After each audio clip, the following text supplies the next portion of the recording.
How would you reflect back on the last 12 years? Well, I think that's hard to do. I think that's really hard to do. I'm going to spend a number of more days here reflecting, but it's been an incredible ride. I've got zero resentment on my exit out of there. It's just been a blessing all the way around. So many wonderful experiences, people that I've met.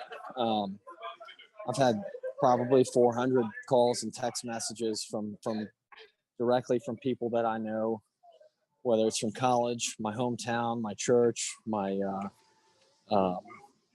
college buddies. Just you kind of lose track of how fortunate you are to have so many people that are fans of you as a person and a friend and family. It's just been overwhelming. It's been therapeutic, honestly, just talking with everybody. It's been nice. When you were drafted in 2009, did you ever anticipate you would stay at one team for so long? And how beneficial has it been to put down some serious roots in New Orleans? Honestly, I can't even think back to what my expectations were. I mean, I was just thankful to have an opportunity. Team took a bet on me. And in every way that it could be good, it has been. I got to stay close to home. I'm from Houston area, Pearland, and I went to school in Dallas at SMU, and so being able to stay in the South was great. And we've got a lot of Louisiana ties. My family, my dad was born in Louisiana, and we've got family there. I've got cousins at LSU. My dad was the state champion of road racing champion in Louisiana a long time ago. And so we've just got a lot of ties that kind of made it a unique thing. And, New Orleans just captured my soul. It's been every bit of it's just been amazing. All my kids have been born there. We're finishing a home build right now to live there, regardless of where my career takes me next. New Orleans is home, and like I said, I've just got nothing but grateful feelings towards everything. You've got family in this part of the world. I do. How much support do you feel that you've always had from back here in England? Do you feel you've always had like a little group of real Saints fans cheering you on all this time? Yeah. Look, when we came to play the Dolphins there 4 years ago, my grandmother had just passed away the previous summer, and we had about 40 family members come down from North-East Lincolnshire. And man, that's a highlight of one of the highlights of my career. Just the timing of it and being able to get everybody together so shortly after that had happened was really meaningful. We had 40 number 6 jerseys waiting for everybody. And it was just, like I said, that's one of my top memories in my career with the Saints.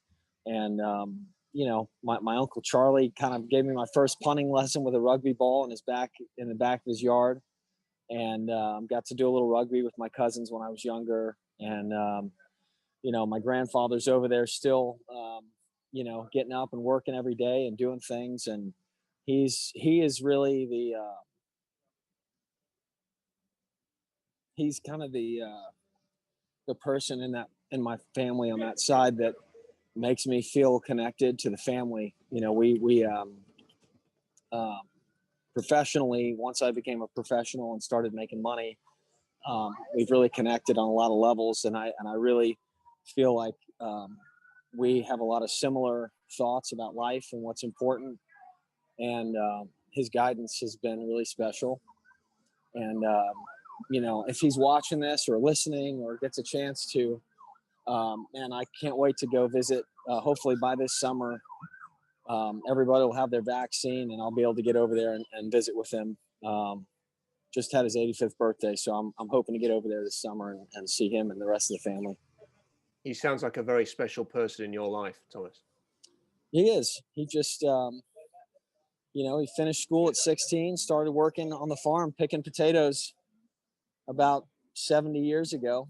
And he's had an incredible life and an incredible business. He's got his own farm that he's now passed down to his son, my godfather. And it's just always been a source of pride going back home to a totally different world than I grew up in, and seeing people being successful and treating people well and having an awesome family unit. You know, it's not without little bits of dysfunction like any other family, but it's a perfect dysfunction. And it's a perfect family over there. Everybody loves each other, and there's a lot of banter when we get back over there. And it's a lot of the you know, growing up, a lot of the highlights of my life was going over and visiting. Yes, very proud, I would say. I think the average NFL career is about 3 years, and he's been with them for 12 years. So he's had a fantastic time, and of course the city has embraced him, and he's loved every minute of playing for them. He played soccer at his high school in Texas. That's where our home is. And he got cut from the soccer team when he was about I can't remember, 16. So anyway, he tried out for the NFL, not the NFL, the high school team. And so then we've been watching him play since he was 16, and he's now 35. So that's a big part of his life. He played at SMU in Dallas for 5 years, and then he got drafted in 2009 by the Saints, which was one of the closest teams because our home is in Houston. So it's been really fantastic, really fantastic. We've had a chance to go to every stadium of all the 32 teams. I think we have not been to the new Las Vegas stadium, but we've been to all the others. So it's been fantastic for us to be able to do that. He's played about 200 NFL games, and I would say that I probably have been to about 185 or 190 of them. So it's been really fantastic opportunity. I know not many people get to do that. We've loved it. But I would say the highlight game, apart from the Super Bowl, was when they played at Wembley in 2017 against the Miami Dolphins. That was, I think, because all our English family came to that game, so it was brilliant. I think when he was first drafted by the Saints, I'm sure some of my family didn't know what's NFL, you know. So, and then the first year that he played, they won the Super Bowl.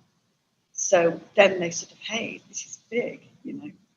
And anyway, several of our family had been to some of the games, like at some of the warmer places like Tampa Bay or Miami, as well as home games in New Orleans. So it's been a fantastic experience. And it still hasn't really set in because he's played for them for so long that he won't be playing for them anymore. So we went there, we watched a game when they played the Chiefs right before Christmas in the Superdome. And we didn't realize, but now that's the last game he will play in that dome for the Saints. So we didn't realize that at the time. So looking back. Anyway, we've had a great opportunity, and we've loved every moment of it. Well, what happens is that because, of course, his grandparents live up at a place called Bealsby in North-East Lincolnshire, up near Grimsby.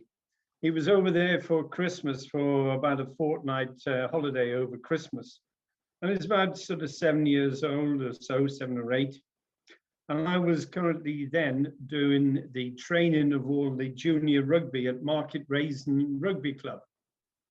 And so I took them all across along with my sons and daughter on a Sunday morning. And we started, it was a bit of a wet day and they couldn't do much running. So we thought we'd do some kicking practice. And chucked young Tom a ball and gave him the opportunity to show me what he could do. And then showed him how to drop kick and do conversion kicks. And lo and behold, he just happened to sort of enjoy it, and he tweaked very well, and especially with the punts and such like. And yeah, that's how it all started. And every time then, of course, he was with us, and we'd be playing with the rugby ball and kicking and such, and he just sort of got better and better, as you can see. No, it's nice to have an insight into the NFL. And when he comes over, if he doesn't stay with his grandparents, he usually stays with us and his family.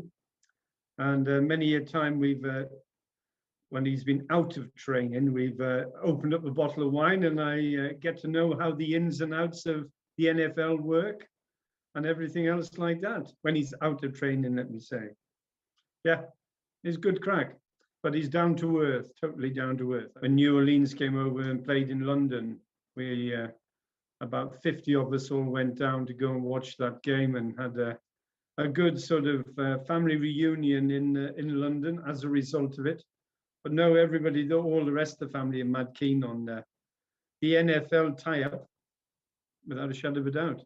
I mean, any thoughts on what's next? It's obviously a very unique situation in the NFL right now with free agency starting, but cap space is limited for a lot of teams because of the pandemic.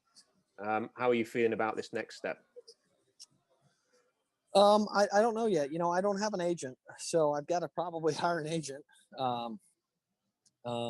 And so I need to start thinking about that. And, you know, I'm certainly not done playing. I had a bad back injury this summer that really set me back leading up to training camp. And I've had been wearing these goofy glasses here for a while now. And I had 4 different eye prescriptions last year. So that was a source of instability just as far as what I was seeing. And we've got that sorted now. I've got my prescription coming finally this week, and we feel like we've got it knocked out. And so that shouldn't be an issue anymore. So I do have a rational expectation of kind of catapulting back to where I've been. Physically, you know, my lifting and my training and the way I take care of my body I like to feel has always set me apart. And I don't see a decline or a degradation in that. And so, you know, basically as clearly as I can say is when you don't feel like you're seeing the ball very well and you're trying to get it off in under 2 seconds, just creates a little bit of doubt and lack of confidence. And I struggle with that this year. So I think those things they've been handled. Physically, I'm feeling great, and I look forward to finding another opportunity somewhere else. Never imagined myself having anything other than a fleur-de-lis on my helmet, but you know, change is inevitable, and with change comes growth. And I'm looking forward to what's next.